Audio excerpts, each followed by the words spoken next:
තේරුවන් සරණයි කියලා ආදරෙන් පිළිගන්නවා Malima Life Hacks මගේ YouTube channel එකට. channel එක subscribe කරපු යාළුවෝ හැමෝටම ගොඩාක් ස්තුතියි කියන ගමන් අලුතින් channel එකත් එක්ක එකතු වෙන යාළුවන්ටත් channel එක subscribe කරලා පැත්තකින් තියෙන bell icon එකත් click කරලා channel එකත් එක්ක එකතු වෙන්න කියලා ආදරෙන් මතක් කරනවා. ඔන්න අද ඔයාලට ගෙදර තියෙන උපකරණ භාවිතා කරලා රසම රසට ලේසියෙන්ම සීනිමුරුක් හදන රෙසිපි එකක් අරගෙන ආවා. මම මෙතන පාන් පිටි පිරිසු කෝප 3කට සීනි මේස හැන්දක් එකතු කරනවා. ලුණු කුඩු ස්වල්පයක් සහ මම කහ එකතු කරනවා. කහ ටිකක් එකතු කරගත්තාම අපේ සීනි මුරුක් එක හොඳ සුවඳක් වගේම ගොඩක් රසයයි. මම දැන් මෙතනදී පොල් තෙල් මේස හැන්දක් විතර එකතු කරනවා.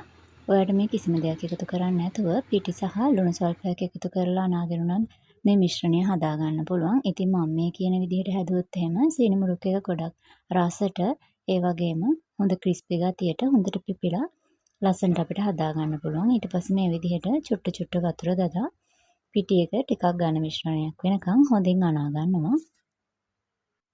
එකපාරට වතුර ඔක්කොම දාගන්න නැතුව චුට්ටු චුට්ටු මේ විදිහට දාලා අනා ගන්න. ඉතින් මේ තියෙන්නේ මම හදාගත්ත පිටි මෝලිය. මෙන්න මේ සයිස් එකට තමයි එන්න ඕනේ. මීට වඩා වතුර වැඩි වුණොත් එහෙම හදා ගන්න අමාරු වෙනවා.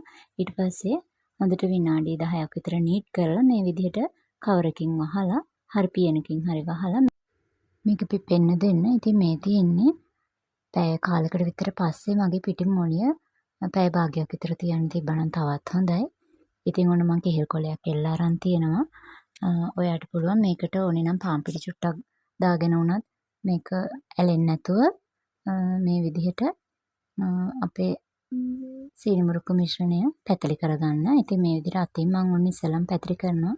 මේ බලන්න මම ලස්සනට මේක පැතලි කරගත්තා. මේ කෙහෙල් කොලේ උඩ තියලා. ඉතින් මේකට මම භාවිතා කරේ මෙන්න මේ විදිහට හොඳට හොදලා වෙලගත්ත බෝතලය. බෝතලය ඇතුළට මම සීනි තමයි දාගත්තේ. මේක බර වෙන්න ඕනේ නිසා. ඊට පස්සේ අපිට පුළුවන් මේක රෝලින් පින් එකක් විදිහට පාවිච්චි කරන්න. ඔයාට මේක බර වෙන්න ඇතුළට හාල් හරි මොන හරි ධාන්‍ය වර්ගයක් හරි උනත් දාලා පාවිච්චි කරන්න පුළුවන්. ඊට පස්සේ ඔයාට තියෙන්නේ ලස්සනට මේ විදිහට ඔයාට අවශ්‍ය ප්‍රමාණය හීනි තීරු වලට අපේ සීනි මුරුක්කු ටික කපා ගන්න.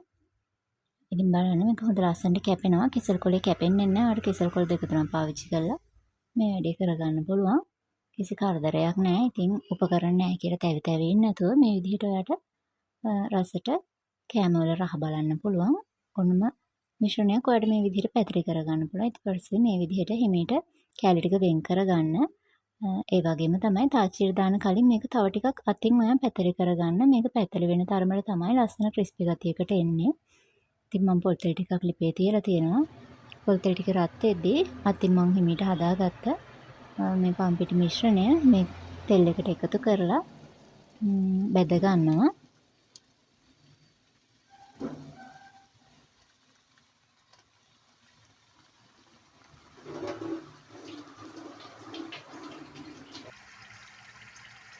ඉතින් ඔන්න මේ පාටට වගේ එනකන් තව ටිකක් දුඹුරු පාට වුණොත් හොඳයි.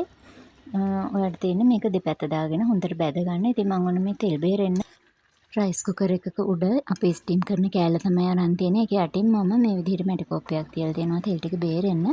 ඉතින් ඔයාලා මේ විදිහට උපකරණ වැඩි ප්‍රමාණයක් අවශ්‍ය නැතුව ලස්සනට කෑම හදා ගන්න පුළුවන්. ඉතින් ඔන්න බැදුනට පස්සේ මම මේස හැන්දකින් තමයි මේ ටික අයින් කරන්නේ. මම ගාව තෙල් හැන්දක් නැහැ. ඊට පස්සේ මම සීනි ග්‍රෑම් 250ක් තවත් භාජනයක් ලිපේ තියලා දාගන්නවා. ඒකටම සීනි ටික වැහෙන ප්‍රමාණයට වගේ වතුර ටිකක් දාගත්තා. ඉතින් ඔන්න මේ ටික හොඳට කලවම් කරගෙන උණු වෙන්න දෙන්න. සීනි දුඹුරු කරන්න අවශ්‍ය නැහැ. සුදු පාටට තමයි අපි සීනි ටික තියාගන්නේ.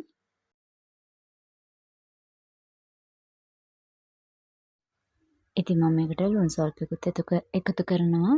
ලුණු ඔයාලට අවශ්‍ය නැත්නම් දාගන්න අවශ්‍ය නැහැ.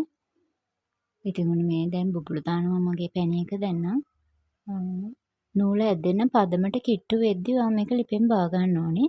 මොකද නැත්නම් අපේ සීනි මුරුක්කු ටික පෙඟෙන්නවා දාපු ගමන්ම. එහෙම නැති වෙන්න ඔයා නූල ඇදෙන ප්‍රමාණය කිට්ටු වෙනකොටම ඒ ඇදෙන ප්‍රමාණයට හරි කමන්නේ. ටක් ගාලා මේ වෙලාවේදී ලිප ඕෆ් කරගන්න ඕනේ. ඕෆ් කරගෙන වැඩිපුර පැණි ටිකක් මම වෙනම භාජනයකට දාගන්නවා. ඊට පස්සේ ආපහු ලිප ඔන් කරලා මේ සීනි මුරුක්කු අපේ මුරුක්කු ටික මේකට දාගන්නවා. ඒ දාන ගමන් අර මං අයින් කරගත්ත පැණි ටිකත් මං උඩින් වක් කරනවා. එතකොට හොඳට පැණි ටික කලවම් කරගන්න ලේසි. ඊට පස්සේ වඩ පුළුවන් හැඳි දෙකක් මේ විදිහට ආධාරයෙන් ලස්සනට මේ සීනි මුරුක්කු ටික කලවම් කරගන්න. ලිපේ ගින්දර අඩු මට්ටමේ තියෙන්න ඕනේ. ඊට පස්සේ ඔයාලා මේක හිමීට කලවම් කර ඉන්නකොට ඔයාට තේරෙනවා සීනි ටික ටික ඝන වෙන්න පටන් ගන්නවා. ඊට පස්සේ සීනි ටික මිදිලා ලස්සනට මෙන්න මේ විදිහට සීනි මුරුක්කු වල දැවටෙනවා. ඉතින් මේ පැණි ගතිය ගොඩාක් ඕනේ නම් සීනි වෙන්න කලින් මුරුක්කු ටික අයින් කරගන්න පුළුවන්. ඉතින් මම කැමති සීනි ටිකක් මිදෙනකන් ඉඳලා මේක අයින් කරගන්න. ඉතින් ඔන්න මේ තියෙන මම හදාගත්ත රසම රස සීනි මුරුක්කු මිශ්‍රණය බලන්න හොඳ ක්‍රිස්පි ගතියක් තියෙනවා. ඒ වෙලේ පෙඟුණා වගේ තිබ්බත් දවසක් විතර තියෙද්දි මේක හරිම රසයි හොඳට ක්‍රිස්පි ගතියට හැදිලා එනවා. ඉතින් ඔයාලා අද වීඩියෝ එක හොඳයි නම් ලයික් එකක් දාලා යාතර ෂෙයා කරන්න, කමෙන්ට් කරන්නත් අමතක කරන්න එපා. අදට සමුගන්නම් හැම දිනෙකටම තෙරුවන් සරණයි.